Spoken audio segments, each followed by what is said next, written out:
জুম্মার নামাজে আসার মতন সুযোগ হয় নাই, কারণ তারা জানে না শুক্রবারে জুম্মার নামাজের কতটুকু ফজিলত, এই জুম্মার নামাজে আসলে কি উপকার হবে এ সম্পর্কে তার মাথার মধ্যে ধারণা নাই, যার কারণে সে নামাজের প্রতি গাফেল,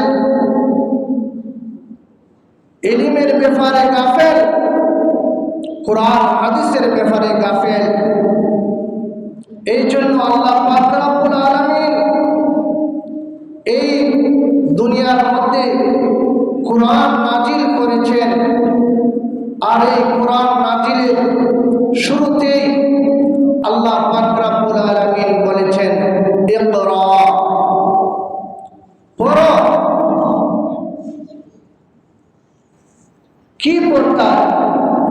আল্লাহ পাক রব্বুল আলামিন এই আয়াতের মধ্যে বলেছেন ইকরা বিসমি রাব্বিকাল্লাযী খালাক,